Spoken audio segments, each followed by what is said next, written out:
Nick Goldup, who's going to talk to us about the Wheelchair Alliance. Yay!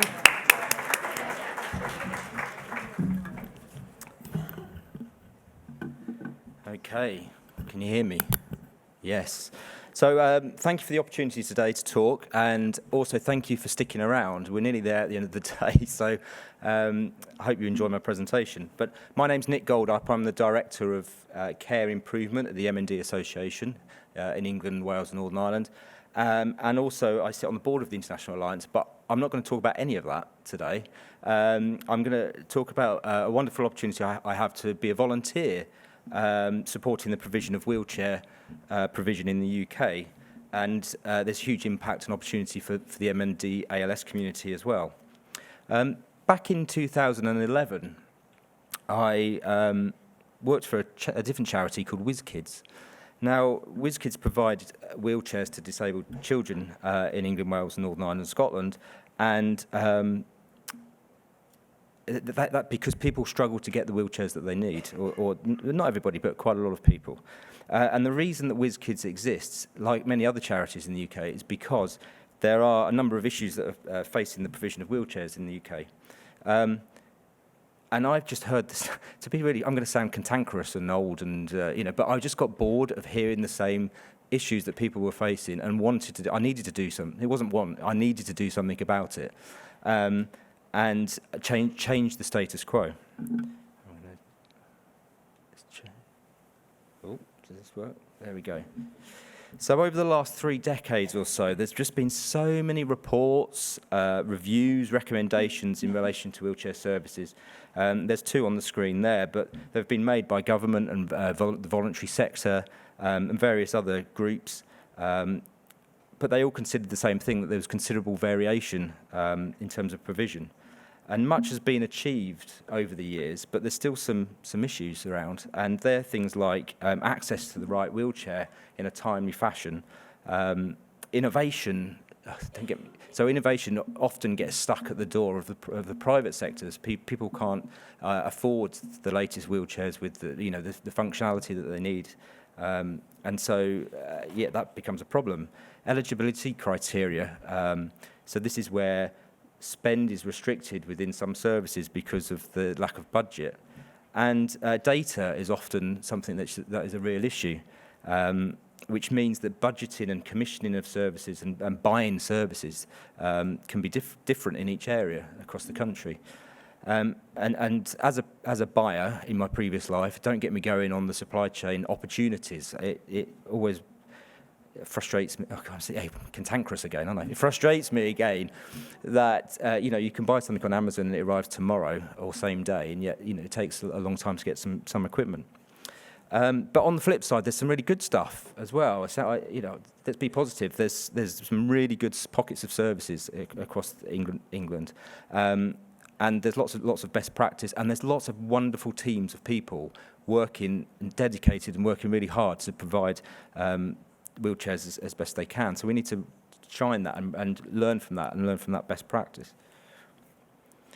So the Alliance, the Wheelchair Alliance, was set up to be sort of the national voice for wheelchair users in England, supporting 700,000 estimated wheelchair users in England.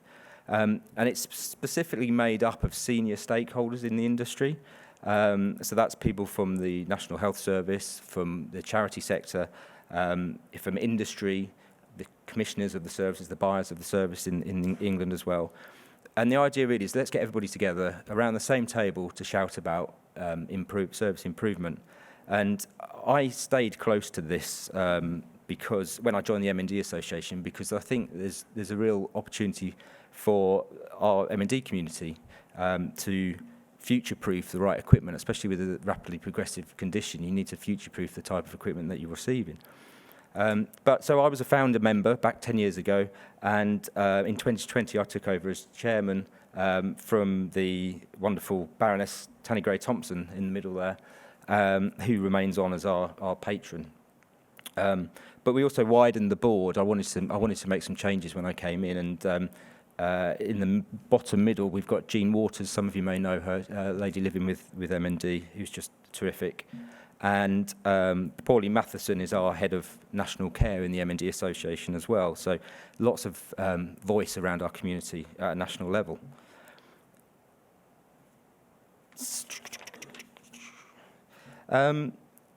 We also realised that we needed to sort of have the biggest impact. We needed a sustainable platform that generates income as well. So in November last year, I set up a community interest company, which is a company within England where any profits are pushed back into the company.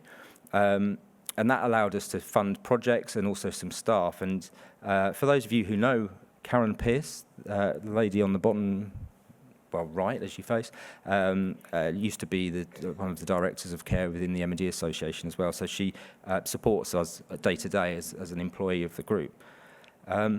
And we've also, really importantly, created a national voice, so a national user group, which is our collective voice of wheelchair users, and that's growing and growing. There's a number of wheelchair user groups across the country, and so we've pulled people from those groups to form a national voice. And on International Wheelchair Day, there's a national day for everything. For those of you who don't know, it's the 1st of March. We launched our website, and these are the slides from that website. And our ambition really is to be an umbrella organisation that represents all things related to wheelchairs and postural support and providing a louder voice and greater influence. And our vision is to transform the experience for wheelchair users in England through improved access and quality and effectiveness. And our mission really is that we'll work in partnership to influence at the highest level. I suppose in theory we're a lobbying group in many ways. And this is all about making sure that wheelchair users are at the heart of everything that we do, and we are the voice for them. And also one of our most important roles is to be a critical friend, to shine a light on anything that we don't believe is correct, and to be, as I say, a critical friend to government. We're also able to talk directly with senior stakeholders, wheelchair services and commissioners, and Parliament as well, and the Department of Health, to make sure that we shine a light on these issues. And we've got 3 elements of our strategy: to advocate, to communicate, and to innovate. So advocate is to advocate for wheelchair users through our new charter, and we'll talk about the charter in a second. To communicate, that's about building our voice and our community of wheelchair users, and to innovate. And innovation is, for me, is about process innovation, but also wheelchair innovation in terms of technology and equipment. Almost on a weekly basis, people contact me about the latest gadgets, and I think there's something that we need to do more to get that into the hands of the people that actually need them.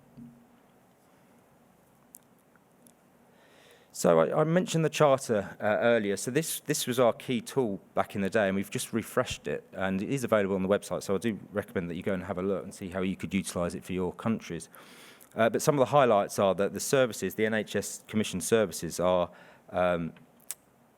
committed to equity of access and provision for everybody, irrespective of age or postcode or zip code, I should say. Referrals are from appropriate skilled professionals.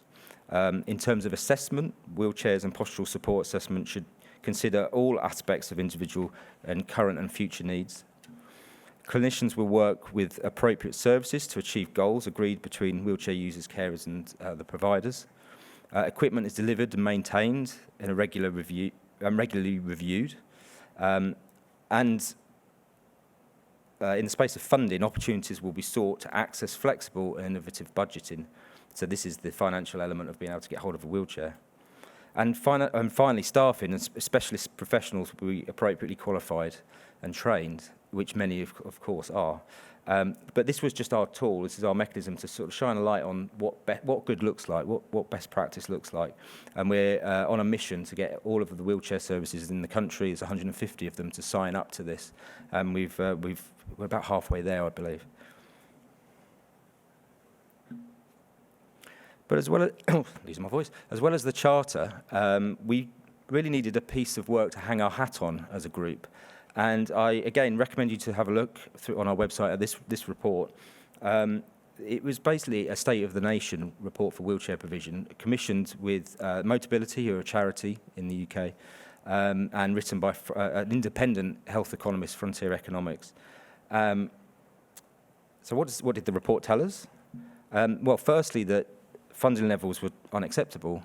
Data, I'm going to come on to data, but it's very, very difficult to get any sort of figure on this. But the guys at Frontier Economics said that it equates to an average of £196 per person per year for provision of their wheelchair. And that's powered or manual, and including the maintenance and insurance. So that doesn't go very far at all, really.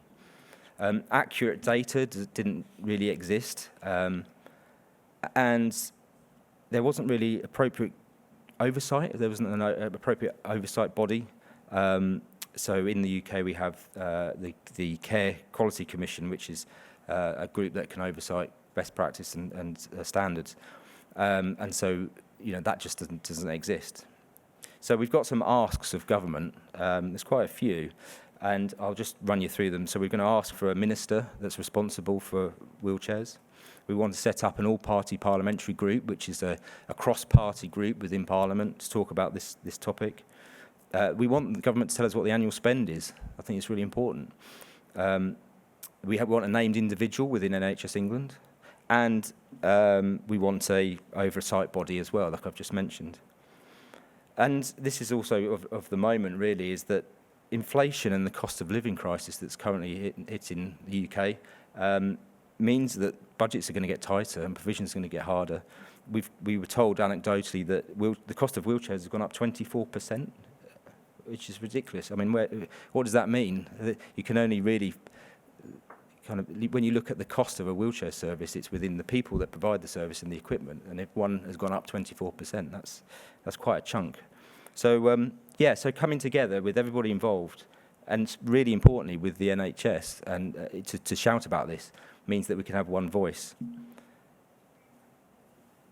There's a couple of other bits. So we're going after quite a lot, really, and I can't wait to get my teeth into this. And we're writing to various officials and stakeholders in government. The problem is, Sally said this earlier, the government keeps changing in the UK.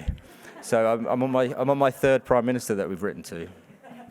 It may be different when I get home. And in terms of the future, we want to keep growing the community that we've got. It's really, really important. And we want to also commission another report. We love a report. I started off the presentation by saying there's been loads, but I think it's important that we have this. So this is going to be scoped out in the new year, again working with Motability, to think about the economic costs and the quality of life implications of having the right wheelchair at the right time. So, for example, it's not known whether the lack of providing a wheelchair reduces a child's ability to access education or impacts on an adult's opportunity for employment and career development.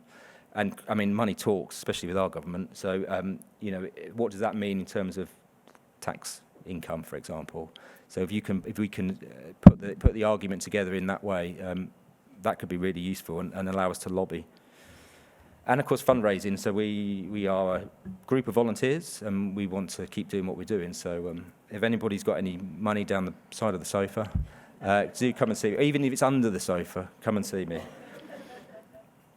Is there any more? Well, yeah. So I hope I'll probably finish there. I'm being looked at. So I hope you found that interesting. And who knows, maybe inspiring, and perhaps it's something that you could consider for your countries. I appreciate that the way that wheelchairs are provided across the globe is very, very different, and you could argue that in the UK we are lucky. But nonetheless, there's always improvement, and that's why we exist. So I'm a firm believer that coming together as a group, collectively, shouting about things in the way that we are, it raises the bar, raises awareness, but also means that we all are saying the same thing rather than working against each other. And that seems to be working really well. And as I say, we're all volunteers. This is all the side of the desk, and I'm really proud of the group. It's a team effort, and they're a great group of people. And if you're interested in knowing more, do get in touch. I think probably time for questions, but bear in mind, I'm not a health professional. I'm just someone who's really frustrated. So, any questions? So, do we have... So thank you, Nick, for that. I had no idea about the depth and breadth of the Wheelchair Alliance, so that's really fascinating. So thank you for telling us about that. There's a question in the middle of the room. Hello, my name's Audra Attaway. I'm with the ALS Association Arizona chapter as a care service coordinator. My question for you is, and we run into this problem a lot with our pals, is their homes may not be adequate for a wheelchair. And I saw on your slide that you guys do assessments. What do you do if a home is not adequately set up for a power wheelchair? How do you navigate that to make sure this person's needs are being met so they have a mode of transportation to get around? I can answer that, but with a different hat. So you're probably referring to the M&D Association website.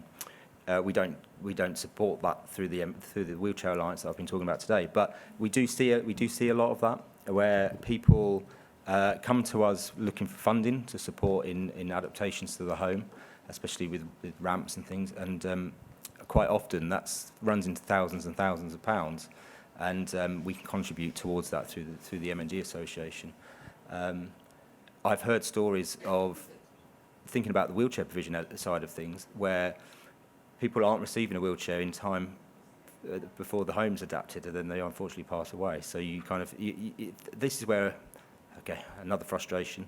How do I sleep? I've got all these frustrations. Let's get the left and the right hand talking. Let's get the people that are providing the adaptations to the homes, which is the local authorities in the UK, with the wheelchair provision, to think about how we can provide things in a coordinated fashion. Did I answer your question? We have another question here. Philippe from ALS Association in Colombia. Traveling on an aircraft with a wheelchair is a disastrous journey. Have you worked on any strategy to make this less stressful? No, but I hear the same. So Motability, who are the charity that we've partnered with, are very much in that space, thinking about transport issues. And I know that they're looking at producing some work, looking at that within our country anyway. But it's certain, there's horror stories that I hear. So, but we haven't as the Wheelchair Alliance. Are there any more questions for Nick? I can't see the lights anymore. I know, the sun's gone down, the light has got stronger, hasn't it? Thanks, Nick. Thank you very much. Thank you.